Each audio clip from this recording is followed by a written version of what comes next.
दुनिया अंधेरे में डूबी हुई थी। हर तरफ निराशा और भय का माहौल था। बुराई का साया सब जगह फैला था। लोग अपने भविष्य को लेकर चिंतित थे। लोग एक रक्षक की आस लगाए बैठे थे। उन्हें किसी ऐसे व्यक्ति की जरूरत थी जो उन्हें इस अंधकार से बाहर निकाल सके। तभी एक भविष्यवाणी हुई। एक दिव्य बच्चे का जन्म होगा।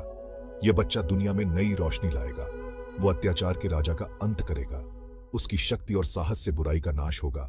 वो धर्म की स्थापना करेगा, सत्य और न्याय का संदेश फैलाएगा। ये बच्चा था कृष्णा, विष्णु जी का 8वां अवतार। विष्णु जी पालनहार हैं। उन्होंने हमेशा से ही धर्म की रक्षा की है, ब्रह्मांड में संतुलन बनाए रखते हैं। उनकी उपस्थिति से सृष्टि में शांति और संतुलन बना रहता है। जब जब बुराई हावी होती है, विष्णु जी धरती पर आते हैं। वो मानवता की रक्षा के लिए अवतार लेते हैं। वो मानव रूप धारण करते हैं। उनका हर अवतार एक विशेष उद्देश्य के लिए होता है।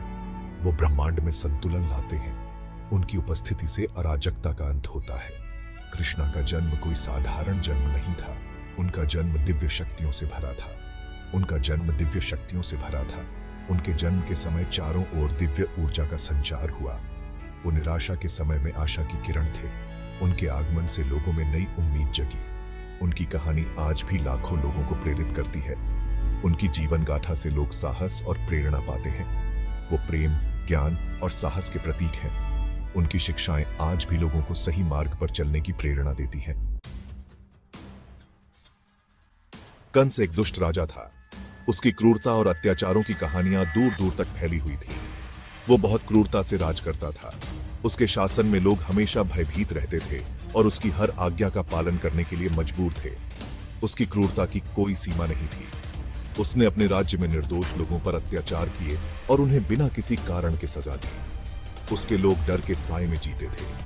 हर कोई जानता था कि कंस के क्रोध का सामना करना उनके लिए घातक हो सकता है। कंस ने अपने ही पिता उग्रसेन को कैद कर लिया था। उसने अपने पिता को सत्ता से बेदखल कर दिया और खुद राजा बन बैठा। उसने मथुरा की गद्दी हड़प ली थी। मथुरा के लोग उसकी क्रूरता से त्रस्त थे और उसे एक अत्याचारी शासक मानते थे। एक भविष्यवाणी में कंस के अंत का जिक्र था। यह भविष्यवाणी कहती थी कि उसकी बहन का 8वां बेटा उसे मारेगा। उसकी बहन का 8वां बेटा उसे मारेगा। कंस डर गया। उसने इस भविष्यवाणी को रोकने के लिए हर संभव प्रयास किया। उसने अपनी बहन देवकी और उसके पति वासुदेव को कैद कर लिया। उसने सोचा कि इस तरह वह भविष्यवाणी को टाल सकता है। उसने उनके पहले 6 बच्चों को मार डाला। कंस ने निर्दयता से उन मासूम बच्चों की हत्या कर दी। 7वें बच्चे बलराम को चमत्कारिक रूप से बचा लिया गया। यह एक अद्भुत घटना थी जिसने सभी को चकित कर दिया। फिर कृष्ण के जन्म की रात आई। यह रात बहुत ही विशेष और अद्भुत थी। जेल की कोठरी दिव्य रोशनी से भर गई। यह रोशनी इतनी तेज थी कि हर कोई चक्काचौंध हो गया। वासुदेव और देवकी विस्मित थे। उन्होंने कभी सोचा भी नहीं था कि ऐसा कुछ होगा। उनका बच्चा कोई साधारण शिशु नहीं था। वह एक दिव्य अवतार था जो इस दुनिया को कंस के अत्याचारों से मुक्त कराने आया था। वो स्वयं विष्णु जी थे। विष्णु जी ने कृष्ण के रूप में जन्म लिया था ताकि वे कंस का अंत कर सकें और धर्म की स्थापना कर सकें। वासुदेव को कृष्ण को बचाना था। उन्हें कृष्ण को कंस से दूर ले जाना था। जेल के दरवाजे चमत्कारिक ढंग से खुल गए। वासुदेव ने कृष्ण को एक टोकरी में रखा। उन्होंने गोकुल की खतरनाक यात्रा शुरू की। भयानक तूफान आया। यमुना नदी उफान पर थी। फिर भी वासुदेव को कोई नहीं रोक सका। शेषनाग दिव्य सर्प ने कृष्ण को अपने फन से बचाया। यमुना का पानी 2 भागों में बंट गया। वासुदेव सुरक्षित दूसरी तरफ पहुंच गए। यह यात्रा आशा का प्रतीक है।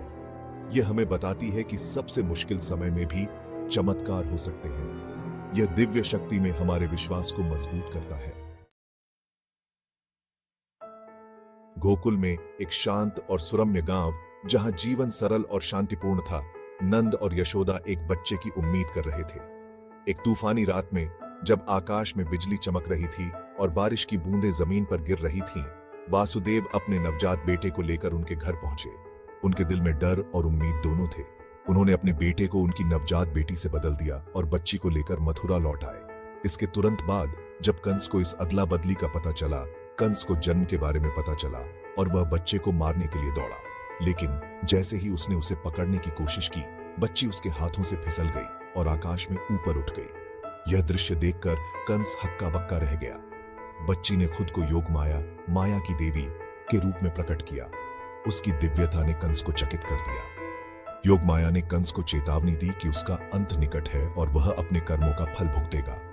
इस बीच कृष्ण गोकुल में सुरक्षित थे। नंद और यशोदा के स्नेह और देखभाल में नंद और यशोदा ने उनका पालन पोषण किया, उन्हें प्यार दिया और हर संभव तरीके से उनकी देखभाल की। इस बात से अनजान थे कि उनका पालक पुत्र एक दिव्य प्राणी है।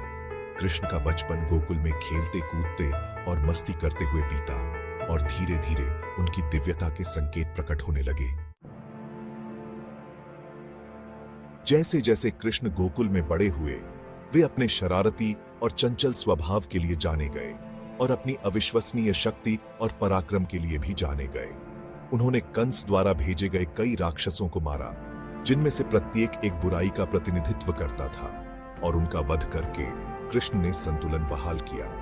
अपने कई कारनामों में कृष्ण ने इंद्र के क्रोध से गोकुल के लोगों की रक्षा के लिए गोवर्धन पर्वत को उठा लिया, जिससे उनकी दिव्य शक्ति और उनकी करुणा का पता चलता है। उनका बचपन असाधारण कार्यों से भरा था, जिससे वे सभी के लिए एक रक्षक, एक उद्धारक और आनंद और आश्चर्य के स्रोत बन गए। कृष्ण को अक्सर एक ग्वाले के रूप में दर्शाया जाता है, जो जंगल में अपने दोस्तों के साथ खेलते हैं और गांव के घरों से मक्खन चुराते हैं, जिससे वे सभी को प्रिय हो गए। राधा के लिए उनका प्रेम, जो एक गोपी है, उनकी कहानी का एक केंद्रीय विषय है, जो ईश्वर के साथ मिलन के लिए आत्मा की लालसा का प्रतीक है। गोकुल में कृष्ण का जीवन हमें प्रेम, मित्रता और भक्ति के बारे में सिखाता है। हमें दिखाता है कि दिव्यता सबसे सरल चीजों में पाई जा सकती है। कृष्ण ने अंततः कंस को हराकर भविष्यवाणी को पूरा किया। उन्होंने अपने दादा को गद्दी पर बिठाया और मथुरा को अत्याचार से मुक्त कराया। भगवद गीता में निहित उनकी शिक्षाएं धर्म, कर्म और मोक्ष पर कालातीत ज्ञान प्रदान करती है। कृष्ण केवल एक देवता नहीं है, बल्कि एक मित्र, एक दार्शनिक और एक मार्गदर्शक है, जो हमें उद्देश्य के साथ जीना सिखाते हैं और हमें आत्म साक्षात्कार का मार्ग दिखाते हैं। उनकी विरासत आज भी हमें प्रेरित करती है।